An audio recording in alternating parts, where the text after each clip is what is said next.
On the show today, we have guests Jenice Pizzuto and Stephen Carney. Stephen Carney has an MS in Educational Administration, is the executive director of Rooted School of Vancouver, a pioneering charter high school dedicated to fostering upward mobility through career and college-focused education. He is also the founder of Impact Learning and Leading Group, a global consultancy empowering schools and districts to bridge the implementation gap and drive sustainable change. With a career spanning over 2 decades, Stephen has held roles ranging from elementary teacher to district administrator, consistently championing equity, inclusion, and systemic improvement.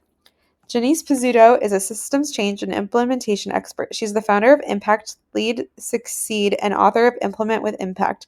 Jenice is an advocate and ally for education sector focused on bringing human and learning-centered design elements to the forefront of all change efforts. Her vast experiences nationally and internationally as a speaker, facilitator, consultant administrator, literacy coach mentor, district level support specialist, and teacher have contributed to her commitment to a learning and improvement mindset. Get ready for an amazing episode. I'm educational justice coach Lindsay Lyons, and here on the Time for Teachership podcast, we learn how to inspire educational innovation for racial and gender justice, design curricula grounded in student voice, and build capacity for shared leadership.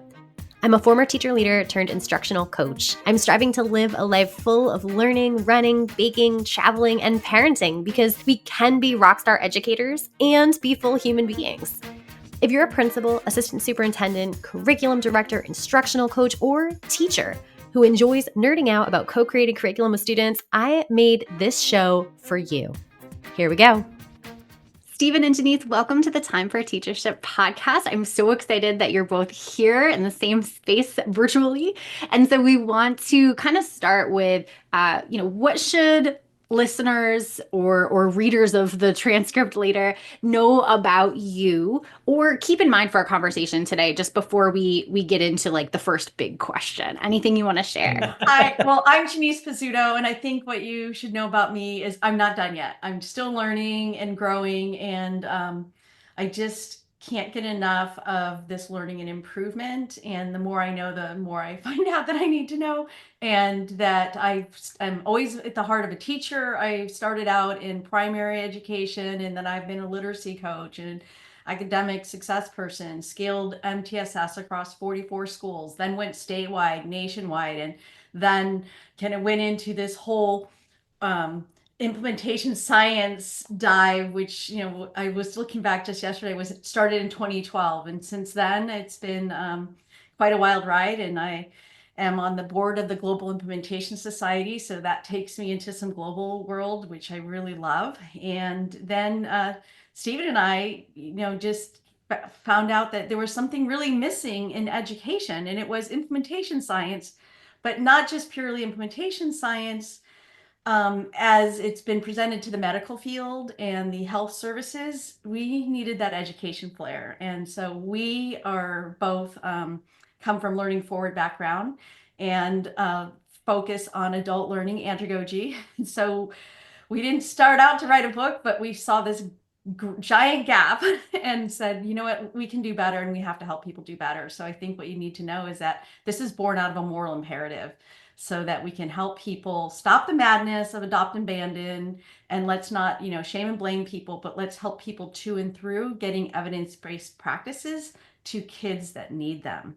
And that means we have to help adults. Yeah, and I think it's also really important for listeners to know that both Janice and I, we approach this work with a deep sense of humility and curiosity as well. It is an evolving field. We've both spent years working in schools, in districts, and one thing that we've learned is that there is no magic bullet, no single solution that will really fix education. But we do believe wholeheartedly in the power of intentional, well-planned change. And so, we don't see implementation as just about introducing new ideas. It's about making sure that they take root, that they grow, and that they thrive. And as Janice said, I think our goal is to help educators navigate that change in ways that feel doable and sustainable. And I think that was the whole point behind this, is that implementation can seem really daunting.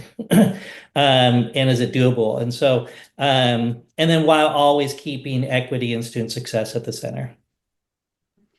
That's a perfect segue to the big first question that I typically ask, which is Dr. Bettina Love talks about the idea of freedom dreaming. And the specific quote that I love about that is she says they're dreams grounded in the critique of injustice. And so I'm curious with that in mind, what is that big dream that you all hold? I know you both touched on it briefly, but do you mind kind of speaking to that dream for education and how we use implementation science, perhaps? That is at the heart of the moral imperative. And if anyone's seen The Right to Read or done any civil information seeking around the failure that we have done institutionally to get students what we know works to them, then you understand that our moral imperative is in that big dream of the critique of injustice, is that we know what works. We have all the research. That's why we didn't need to write a book about PLCs or MTSS or PBIS or SEL, all the alphabets. We know what to do, but we have a huge gap between knowing and doing. And we feel that was a social injustice. And we wanted to make sure that we could, I love Stephen said it's teachable, learnable, doable, fixing and blase. We'll borrow those terms, but things that are teachable, learnable, and doable so that busy administrators, busy teachers can actually get something done right and well to get these evidence-based practices to the students that need and deserve them.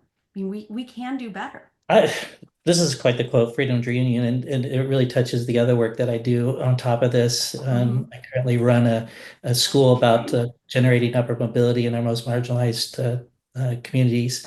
I love this concept really of freedom dreaming. For me, the dream is an education system where every child has access to the same level of high quality evidence-informed teaching. And I think that that's why this book came about as well, is really thinking about how do we implement these evidence, and we know what works in education, and how do we implement them right and well, and that students get that access regardless of their zip code, their family income, or their background. I mean, I ultimately dream of schools where the barriers,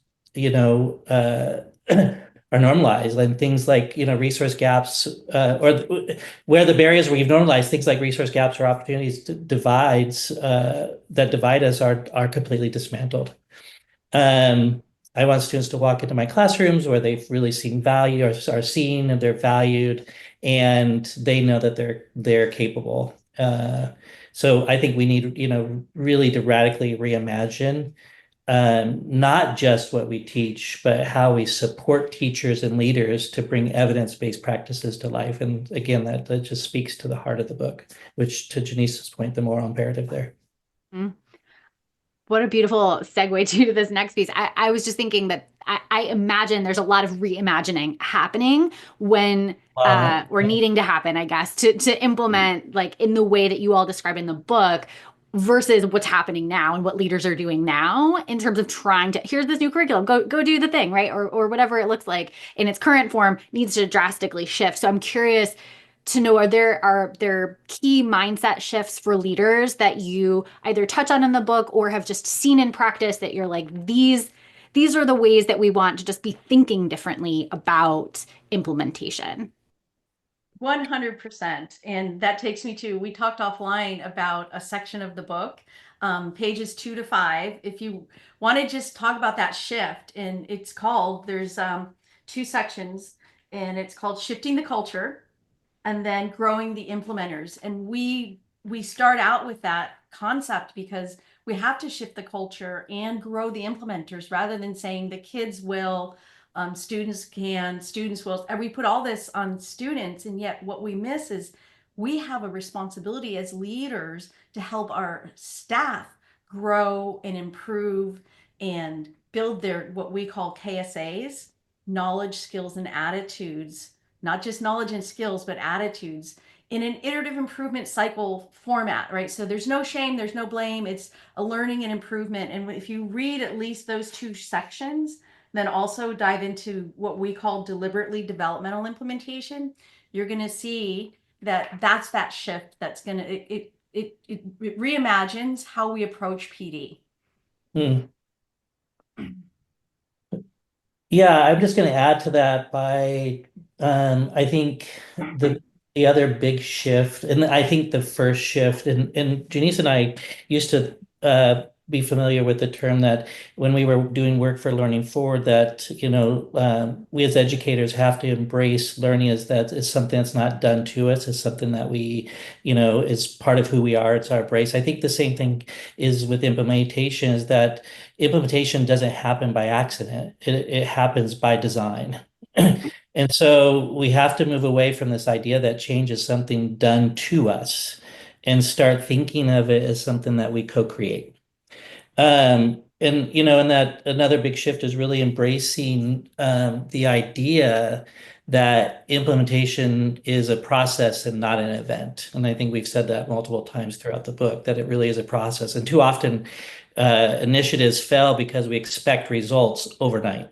Like we're in that fast, we want to see results so stinking fast, and then we throw it out. So, but sustainable change, we know, takes time, it takes reflection, it takes adjustment. Um, and then I think lastly, I would just add that I think that we need to cultivate a mindset of shared leadership. It's a topic that we've thrown around for many years in education, but I think it's beyond just the shared role leadership. It's the belief that everyone in the school community, from students to parents to teachers, play a role in implementation and moving the system forward. Absolutely. And I want to add to that in that that's why we have implementation teams as the backbone of this work.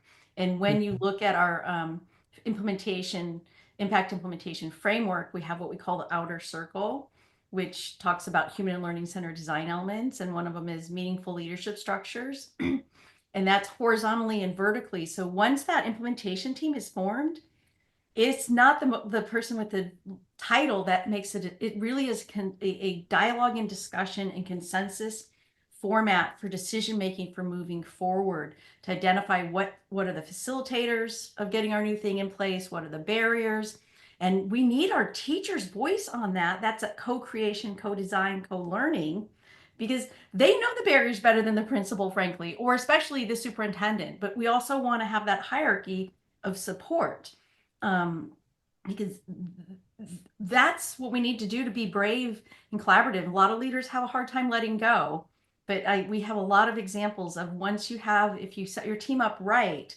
we come to these decisions collaboratively, collectively, and then you check it again in a few weeks to see if you need to make adjustments. Could I just throw an example on that really quick?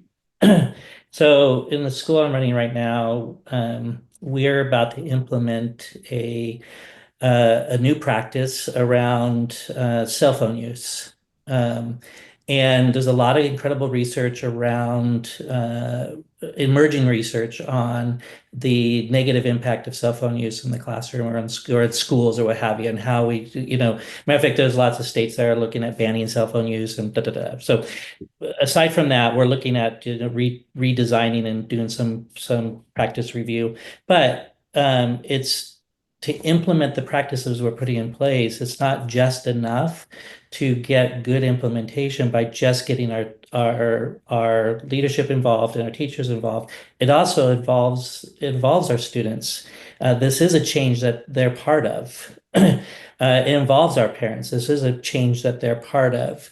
And to do it right and well and to get a successful implementation, it's going to take all of those voices to inform on how's it going, what's working, what's not working, what do we need to tweak, what do we need to adjust, and so that we get there a lot quicker than simply just going off of the assumptions of the people who said we need to implement.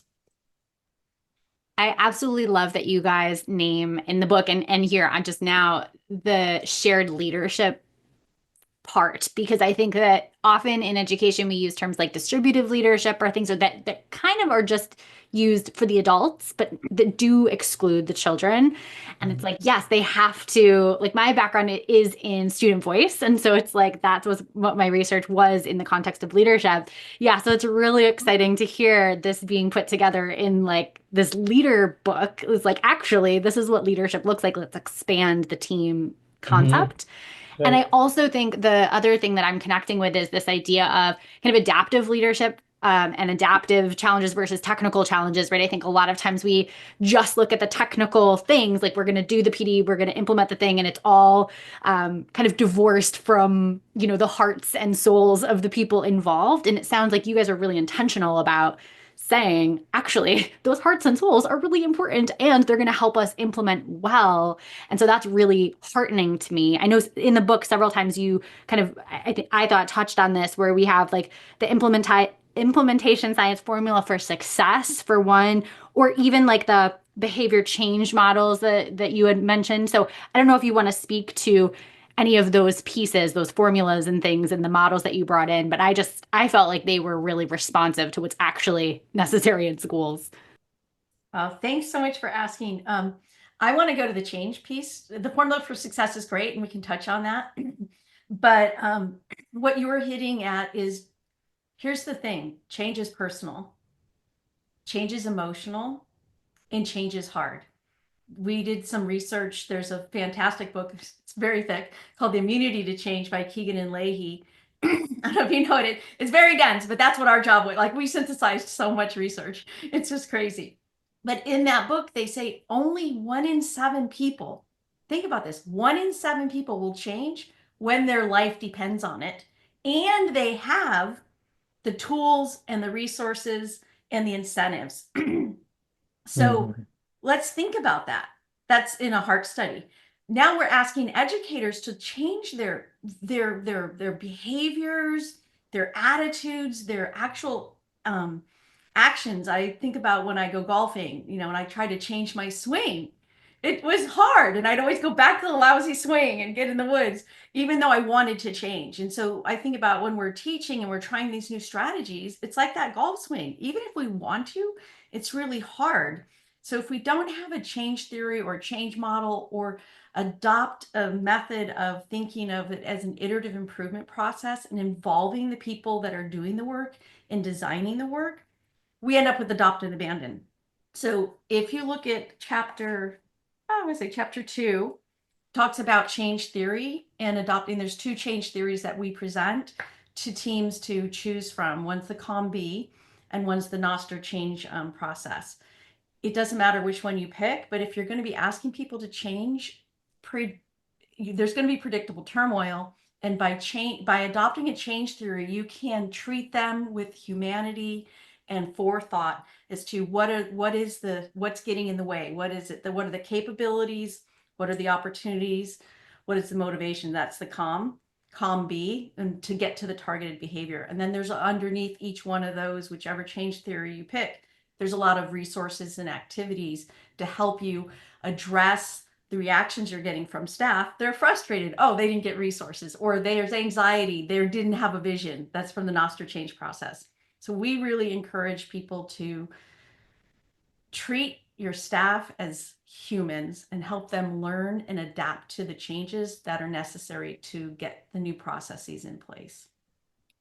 Yeah, I mean, Janice, you said that so well. I think the only thing I would add to that wonderful explanation is, these models also just help explain, why we get what we get. And so it's just helpful to be able to have a model to look at and go, well, the reason why I'm not getting the behavior I'm wanting, maybe it's dialed into motivation or capability or opportunity, right? And so it helps us go back and go, where do we tweak and modify so that, and it keeps the blame away from the people and more onto how do we fix the implementation itself or the system itself in order to get the change that we're looking for, instead of saying, well, we trained them, we taught them, and they're not doing it. Well, there's some reasons why they're not, and it's not necessarily reasons that they're choosing. It's just part of human behavior. Yeah, and we encourage you to use, I'm working with a district right now, surveys, interviews, observations. There's a section on learning walks so that we understand what the barriers are. Because sometimes people want to do it, but there's a barrier in place. And so then we can dismantle those barriers so we can actually get to changed behavior. It's pretty rare that people don't want to be about something that's going to help their kids. Right. And I also love that expansive view of data. I don't know if you guys cited street data or not, but it makes me, when I was reading it, I was thinking about street data and I'm like, right, it's all of the qualitative, like just talk to people things Yeah. when we often very much gravitate to numbers and like, what is the quantifiable thing? Yeah. Yeah. It's one of my most marked up books in education. So good old street data. Good old street data. Yeah, It's so good. we're not going to get outcome data until we know, are we doing what we said we're going to do? And so that's co-creation. So an implementation team co-creates the monitoring tools. They know it, like, here's what it's supposed to look like. Here's what we're going to monitor and observe. And that implementation team is part of the observation. It's not a principal coming and evaluating you. It's like, are we doing what we said we're going to do? And that means Right. the team is a part of that work. And then they design the learning that needs to happen as a result of what they find. It's not that hard, but we just don't, that's the mind shift, right? So it's thinking about things differently. Yeah. But yet it is hard because it is so intentional. Yeah, it doesn't needs a plan and you Yeah. need to be intentional about it. It's not random Right. or reactive. Yeah, I think you mentioned the implementation teams, and I really wanted to get at that because that was one of my bigger like aha moments. Like, oh, okay. So I just as an instructional coach and a person who does like facilitates learning walks sometimes, or I'm always in like coaching or PLC mode, and implementation teams are doing something distinctly different. And so I wanted to get a better understanding for myself and for people who are listening or reading the blog post later. But I wanted to kind of ask you guys about the distinction and why it's really important to distinguish implementation team versus like a PLC or more of like a learning focused team. Hi, this is Leah, popping in to share the free resource for this episode, an implementation planning worksheet. You can find it at the blog post for this episode, www.lindsaybethlyons.com/blog/219. Now back to the show. Well, and I'm trying to think, find the page where we have a really It's great, here, it's it's page page 85. 85. Yeah, Yeah. page 85 gives you a great description of the difference between a PLC and an implementation team. And before we get into that, I just want to say that there is solid research that was done by Fixon, Blase, Noom, one other person or two, forgetting, around with an implementation team and without an implementation team. And with an implementation team, you can get to 80% implementation in 3 years. Now that may sound daunting. People don't want to take 3 years. We want the shiny object. But if we actually want to get the thing in place, that's what it takes. Otherwise, it takes up to 14 years to get 14% implementation in the years, and that is not acceptable, right? So you've spent, and we did an audit of a school district, and they've been doing PLC for 10 years, and they were right at 13% implementation. So they'd wasted hundreds of thousands of dollars. I mean, over time and on the initial training, on some of the follow-up trainings, but they never actually got it in place. They were right where the data says. So without an implementation team that specifically, the difference is this team is specifically charged with championing the new thing, the PLC, SOR, MTSS, to and through to sustainability. And it's not their job to be the PLC lead. It's not coaching, because this is a team. The team decides together what the learning is. It's not a coach. But within that, using an implementation planning template, you are going to say, we need coaching. We need to have, you'll identify what are the strategies to get to that, and coaching, and how we use staff, and what kind of learning is going to happen, what observations, monitoring tools are all a part of that. And that's a team decision that's related specifically to scaling the evidence-based practice. Yeah, Lindsay, I would break it down into probably like 4 or 5 key areas. One is purpose and focus.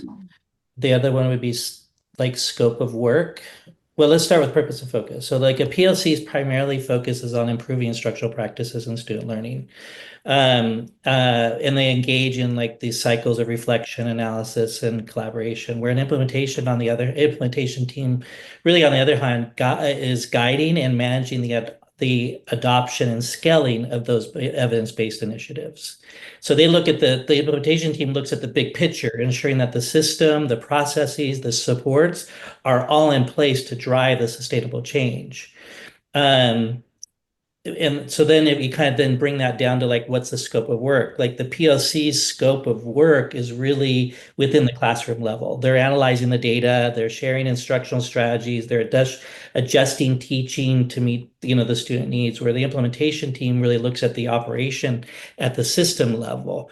They're coordinating across departments, identifying barriers. They're ensuring the infrastructure and the initiatives like professional development and leadership and resources are all robust and aligned. Um, I think PLCs, another way to look at this is think about time. PLCs often focus kind of like on the short-term, immediate instructional cycles, where an implementation team really looks at the long-term phased approach. If you think about like in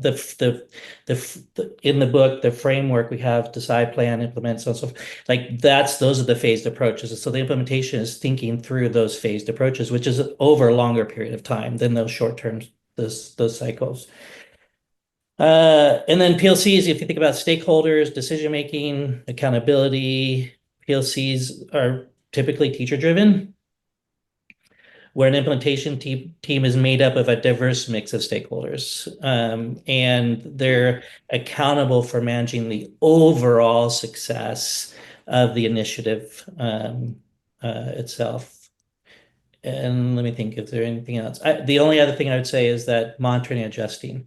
So PLCs monitor, student outcomes, and they make those frequent adjustments, where implementation teams is monitoring the fidelity of the progress of the initiative itself. That makes total sense. Yeah. Thank you both for breaking that down, because I think I have a much better understanding now than I did at first. Appreciate it. And I think what I love about it too is that the PLC element, or like the professional learning elements, are still very much present. Like that's still very much part, right? And it's Yeah. not like these are 100%. exclusive. Yeah, Because yeah, go ahead. Go Sorry. ahead. Well, there is an overlap. Like collaboration and reflection is an overlap, where there's collaborative work and ongoing reflection. Data-driven is an overlap, where the data guides the decisions. Student-centered is the overlap, where, both the goal is to improve student outcomes. So there is definitely an overlap. And I think that they work really well together. Yeah. For sure. And I think one of the things that I had written down as one of my huge takeaways from the book is just the collective teacher efficacy impact on implementation was like very high. Like that was a Yeah. key piece of doing all this well. So you definitely need all of the pieces. So that makes sense. I'm curious to know if there's like a major challenge that you have identified. I'm sure there's so many challenges that people go through when they're trying to implement something, but I am curious to know what's like a big one that you have either like experienced yourself, coached others through, seen in the research, and how would you coach someone kind of through that or talk them through that particular challenge? That's a great question. It's staying focused.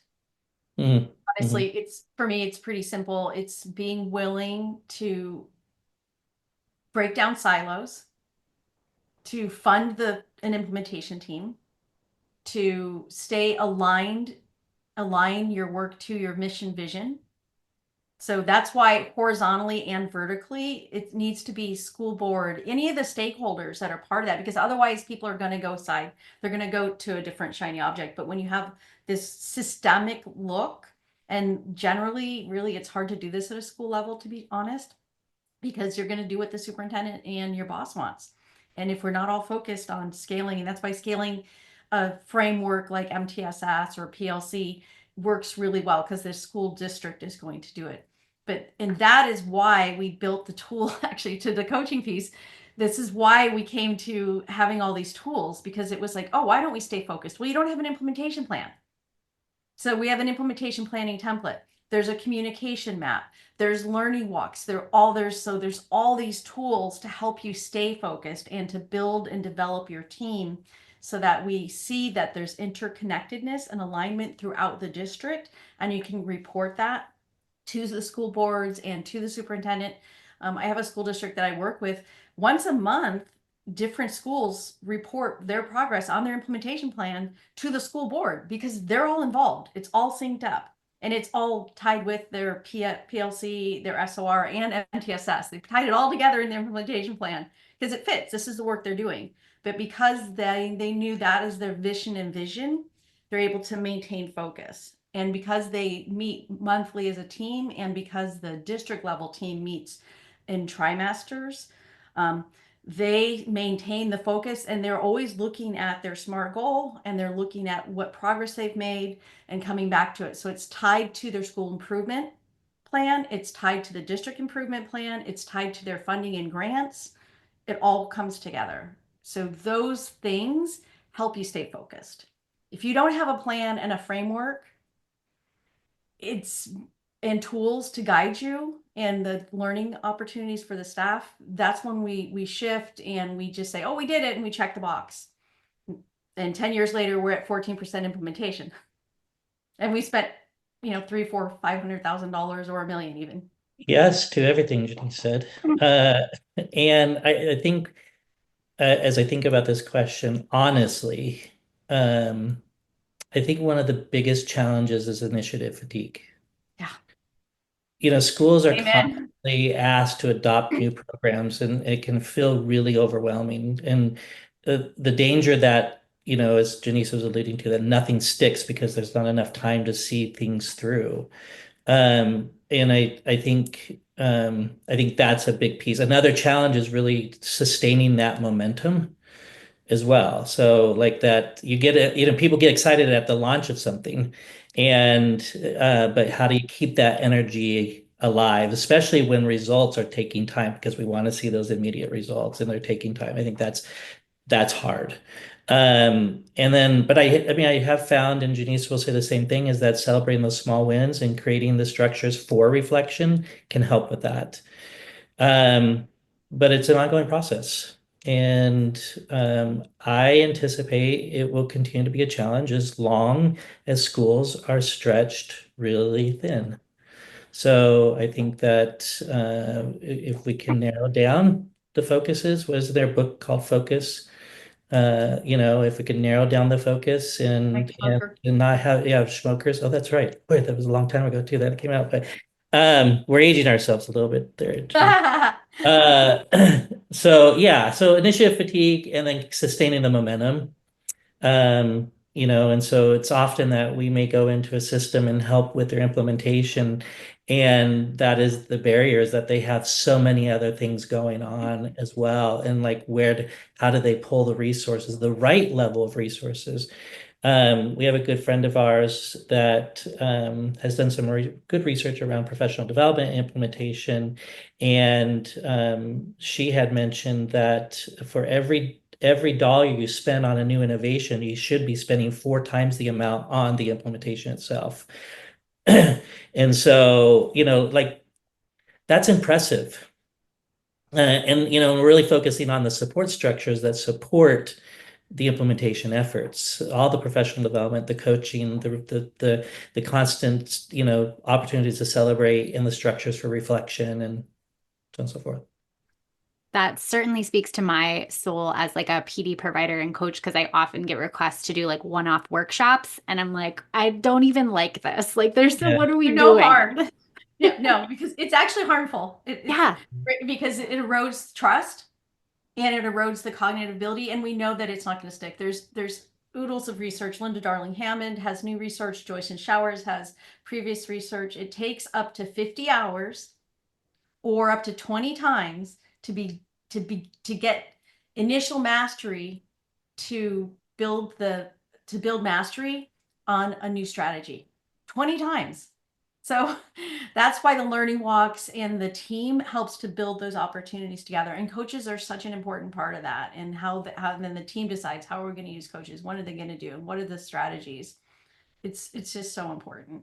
I just have to say, it takes me a lot longer. I've been trying to get. I know, and that's for your most smart. Like that's. I've been trying to get this golf stroke down for 30 years, and I'm still not there. So, for some of us, we're a lot slower than the 20 times. But I guess there's something to walk away with. Like, walk away with that, and then be kind to people about help them through change. Build deliberately developmental implementation, develop people, shift the culture, think about learning and improvement. I know I love the growth mindset, but it's not enough. It's, growth mindset. You can have a growth mindset, but we need learning and improvement to shore up and build our skills so we can skill up to scale up. And our staff deserve those opportunities. Mhm. Jenice, I'll just follow up on that because I think that speaks to kind of our call to action. So we're going to do kind of a lightning round and the last few questions here. But I love to invite people to share just kind of one thing. If someone's listening to this episode on the drive to work, for example, and they're like, okay, I'm going to go in and I'm going to like do my day. What can I do today? I'm ordering the book. I'm going to get all of the tools and I'll put those in action, this year. However, in this moment today, what's one thing that I might do to start the momentum? I would choose one initiative your school is working on and ask, are we treating this implementation as carefully as we chose this initiative? Great. And if the answer is no, take a step back and invest time in building the implementation plan. Think about the peoples, the behaviors, and the systems that we need to be put in place to make it really successful. So implementation isn't glamorous work whatsoever. It's detailed, it's deliberate, and often behind the scenes. And so, but if you do it right, the impact lasts beyond the initial rollout. So choose one initiative. And I'm going to say get a mirror. And what I mean by that is if something's failing in your school, we need to look at the system because teachers show up each and every day to do the very best. We may not have provided them with the resources. We may not have provided opportunities to build the capacity, to build their knowledge, skills, and attitudes. They might not have the appropriate time. And so the other piece is if you see in that mirror that it's not working, don't fret. You can build an implementation team and start to use the tools to plan. It's never too late, even if you're like here. We started with somebody who's already 10 years into PLCs. Now they're up to 80% of people use it. It doesn't. So don't be shy, and you can come in and you can reshape something. But look in a mirror to see, is your system serving your staff? That's so good. It makes me think of like kind of the doing root cause analysis. I'm always like, look for the gut punch. Like you'll know when you get to the root when you're like, ooh, that hurts me to like face that hard reality about myself and my beliefs. Like, that's like something that resonates. I know you are both working on your golf swings, and so you could use golf as this answer to the next question. But I'm always curious what guests are learning about lately, and this could be related to your work, but it also could be totally different. So what do you Oh learning about? gosh. Oh, I am hooked on Adam Grant, who, if you don't know Adam Grant, look him up. He is a social psychologist. He has two books, one called Think Again, was my first dive into Adam Grant. That I went a little dense, and then Hidden Potential. I've got so many notes in that, and he's about the hidden potential of teams and hidden potential in ourselves. And I am all about Adam Grant now, and he has a podcast. So some of my learning is trying to infuse more Adam Grant-esque things into my life and work. Uh, Gosh, I wish I would read things that are more like fun and not related to like my life, work, and kids and what have you. But I'm currently in the process of reading The Anxious Generation, which I'll butcher his name, Jonathan Haidt. Haidt. How do you pronounce that last name? Haidt, yeah. Anyway, wow. Really, if you want to understand why our kids are, really struggling right now with so much anxiety and mental health and what have you, he makes this distinction between what we used to have, uh, basically when we grew up, that we had, lives where we played versus right now their lives were consumed by cell phones and they could start scrolling when they're 3, but tons of research that's in this book, so it's not just an opinion piece. Really good. So it marks the case for some changes that we need to make in society to kind of help our kids to address the level of anxiousness that they have. I just requested that from the library this week, so I'm very excited. Yeah, Thank you for yeah, previewing that for me. yeah, you're welcome. And then the final question I have for both of you, and we'll link to all this stuff too in the blog post for the episode, but where can listeners learn more about you, connect with you? We'll link to the book and the free resources in the book. So thank you for providing those. But what's the best place to get in touch with each of you? I am available at Impact Lead Succeed, which if you just Google that, impactleadsucceed.com, and Jenice at impactleadsucceed.com by email, and I'm on Instagram with Impact Lead Succeed.